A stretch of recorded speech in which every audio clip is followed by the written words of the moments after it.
And we're not saying that we expect, smart cities and that sort of thing. The money should simply be used for basic maintenance and upgrading, sort of trying to follow best practice that might happen around the world. If the money isn't used for these sorts of things, citizens suffer more.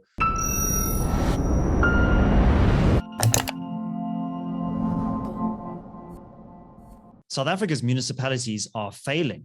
Joining me to discuss is my colleague, Chris Hattingh. He is a senior policy analyst here at the Center for Risk Analysis.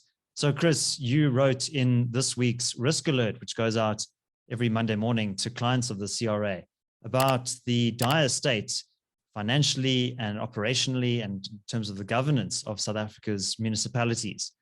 What are some of the risks that we're seeing at the local level across South Africa? Thanks, David. So when higher degrees of municipal misspending and misallocation of resources happen, either through malicious intent or simply because accounting isn't done properly, the right systems aren't in place to take track of where money goes, you see the general decline in service delivery. So you see more potholes, for example, and longer lead times in fixing those. You see water flowing through the streets because basic sewage isn't maintained.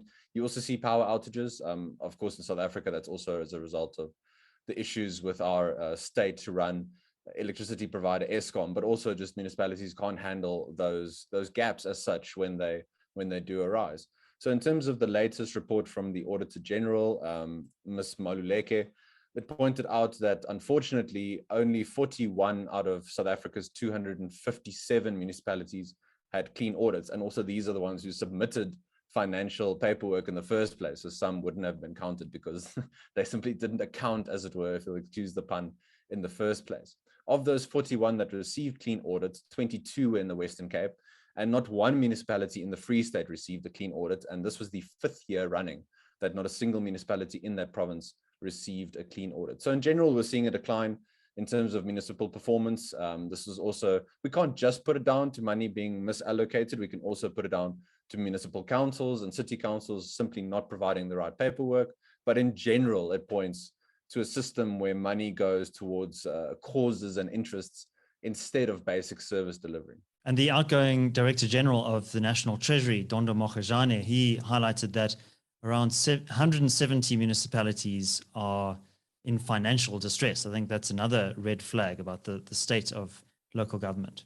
Absolutely. And his findings and the findings of Treasury would support what the Auditor General has said around municipalities. And it's difficult, of course, in the climate that we're in. We find stories of breakdowns in municipalities all around us. It's difficult to see sort of light at the end of the tunnel. But now that we have sort of independent research and data from these different bodies, we can see that it all corroborates the general decline of service delivery across the country. And unfortunately, that affects poor to middle income citizens and consumers the most, because it also results in higher business operation costs. So now that we have more businesses state-proofing themselves, which is in an ideal world that would happen, and they're trying to make plans and they're adapting to the situation, but that also means that they have to now do things like basic infrastructure maintenance on top of paying taxes, and their tax revenue is not used for what it's paid for, well, for what it should be done, which is basic service infrastructure improvement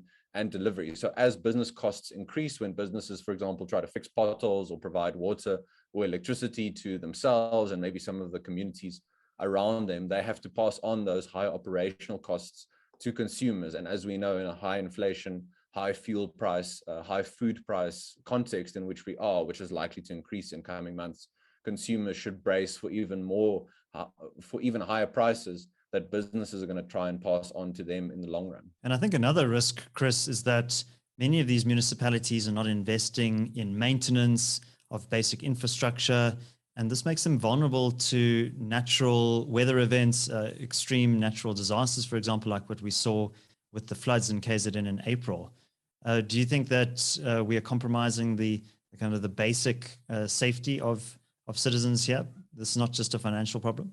No, I think you're absolutely correct. It's sometimes too easy for us to speak in the abstract about these numbers and finances and that sort of thing, but it filters down into concrete effects on the ground. So when basic things, for example, movement of sewage, that infrastructure, if that's not maintained, you see issues when there's flooding because the infrastructure simply can't handle it, and it manifests in destructive ways. At the moment, we're getting more and more reports out of Nelson Mandela Bay running out of water. Now, of course, these things can be exacerbated by natural occurrences, for example, drought or the floods in KZN, as you pointed out, but also through government misallocating resources, through using it for interest groups, for simply using it for personal gratification instead of using it for basic infrastructure maintenance. And we're not saying that we expect, smart cities and that sort of thing. The money should simply be used for basic maintenance and upgrading, sort of trying to follow best practice that might happen around the world. If the money isn't used for these sorts of things, citizens suffer more. And of course, some citizens are unfortunately going to build homes and that sort of thing in areas which are more prone to these natural risks. But government still has a responsibility and should use tax revenues in a responsible way to mitigate some of those risks. That is a basic function of a properly administered government, especially at municipal level, is to ensure that some of these risks are mitigated. Again, speaking in terms of risks for businesses, when they operate now in a place such as KZN, for example, this is going to mean higher premiums for them to insure their goods, their premises, their equipment, all that sort of stuff, which again makes it more difficult for business to operate, leading perhaps to less investment and fewer job opportunities, but also again higher costs for consumers across value chains. And many municipalities, ratepayers are coming together, self-organizing, appointing sometimes a paymaster who can administer the receipt of municipal rates and levies, actually bypassing some of these local officials. How do you see this trend playing out? Do you think that that's going to be something we'll be seeing more of? I absolutely think that this will accelerate. More and more business communities and municipalities, hopefully to an extent, are going to try and isolate themselves from some of the misallocation of resources at a national level, at least. Unfortunately, if you, for example, live in a municipality which suffers serious maladministration and the mismanagement of resources, you might not have an option. You might have to stay there. You can't afford to move necessarily, but at least there's scope there for those businesses in that municipality to band together, work together to see how they can pool resources in different ways, maybe sort of citizen action groups and that sort of thing. I do think we'll see a higher trend, especially in terms of more rural areas in South Africa, where businesses are going to see that government simply is not filling that function that it should, and they're going to try and fill that gap. Again, this will manifest in different ways. Some ways it'll result in better outcomes. Other ways there might be vying interest groups, and that increased risk of it's more about who you know versus the actual right work being done and the best people being put in position.